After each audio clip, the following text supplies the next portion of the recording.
story, I believe, from Rav Moshe Leib Sassover, Zchus Yagen Aleinu. I have it written down, and I'll say it more formally, but just for now, I believe that's who it was. That there was in the olden days, there was a bad guy, and he had his wife and his little baby in the carriage, and he tied a Jew to the horse and buggy, and he was running and making the guy run, and Rav Moshe Leib Sassover saw that torturing this Jew over there, and he wanted to try to save him. He went over, and he started schmoozing with him, and he saw the little baby there, and he said, "Oi, this baby's so cute." Started saying how cute the baby was, took the baby, kissed the baby, hugged the baby. The parents were so happy, "You like my baby?" And then he said, "Maybe you can let my friend go," and they let him go. He said, "Do you think I'm interested in kissing this goyish baby?" Of course. Are you interested in kissing a dog? If you realize that we have to save our kids' lives, we will kiss anything. I don't mind. We will kiss anything. He's not going to bite you if you're his friend. I'm afraid. So for that, there's therapy, hypnosis, or you can go to a dog person, trainer, and you'll learn. They only bite you if you're afraid. That's the catch-22. Well, then they're going to bite you. If you're not afraid, they don't bite you. Listen, so far, we've never gotten bitten. If the kid is there, with this dog, we had a father that the kid brought home a dog, and the father said, like many of us would say, "Listen, ad kan, ad kan, ad kan, kan, kan, kan, kan, kan, kan, kan, kan, kan, kan, kan, kan, kan, kan, kan, kan, kan." I can't. The kid said, "Tati, the dog and me are one. No dog, no me." Now, he met the dog yesterday, but we're one. Now, I would have said, "Oh, yeah, I realize the resemblance." But no, the father didn't say that. The kid packed up his stuff, and he left the house. Erev Shabbos, an hour before Shabbos.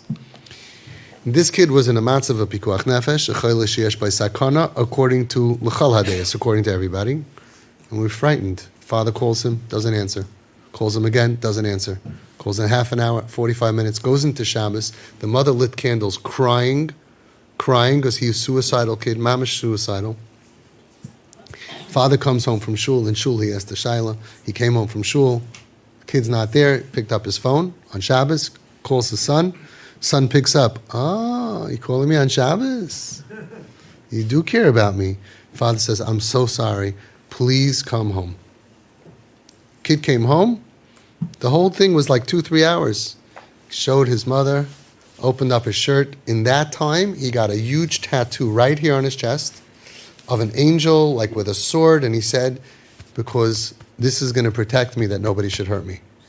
I'm not going to let anybody hurt me again."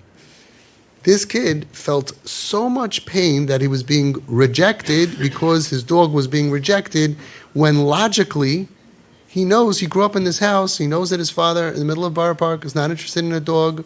This was a very, very, 6-foot dog. I mean, what do you want from your parents? Logic, yeah. But it's not logical.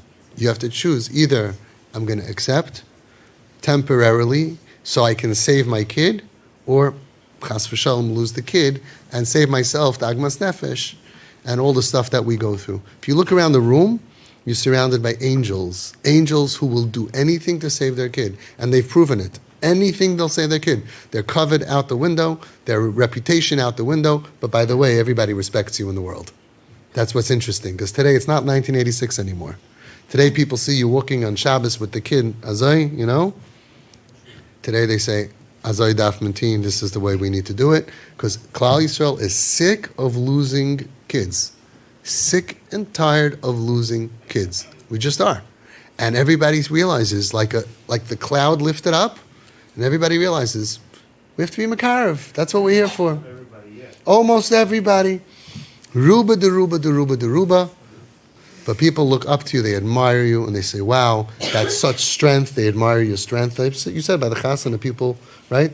You'll talk about that later. They admired what you did. You're dancing, and you're holding, and you're hugging. Your pictures, right, you sent, beautiful. They look at TP weddings, and people admire us, and they should, because it's not easy. It's not easy. So that's the idea. We will do anything to save our kids until the rabbi involved says no. Asur, it's asur. Until then, mechuyev to do it. Rabbi Ram Chaim Steinrotzel was here. He said, anything you're allowed to do, al pitari, you're mechuyev to do. Otherwise, leisamad al dam reyacha. You are Hatzalah. Imagine Hatzalah guy comes, and the guy fainted, and he's about to go, and he sees, oh, the guy has a dog. I'm out. I'm scared of dogs. I'm really sorry he's scared of dogs. You got to save this kid's life. And that's not his own child. So it's, Imay Naichi B'tzara, I'm scared of dogs, but I will kiss a dog, I will hug a dog. To save my kid's life, we have to deal with it. It's difficult. Yeah, you go to a dog trainer, and you go to a little bit this, a little bit that. We had a family here that had a big husky. What was Ghosty's name? And she said, over my dead body, the mother said. And the husband said, okay. We negotiated. We didn't want to lose the mother or the father. And we had the dog at home. She was so scared. He got better. He got healthy. He got frum. Sent the dog away. And now the father and the mother go visit him. They go visit him because there's something there that we don't normally want to tap into. But they actually got very comfortable. And there's pictures of the niece, which is this like 1.5-year-old kid, sitting on the dog and eating her lunch. And they were very, very friendly. Okay, so I wish that we didn't have to do this. The point is, our kids know what makes their brain feel good. And when you're at such a low level of sipuk hanefesh, of satisfaction, and your life doesn't have meaning, every little bit that's going to be in their brain, a chemical going up, is a good thing. Halavayit comes from healthy things like dogs, and healthy things like hugs, and healthy things like fun. We can win this battle.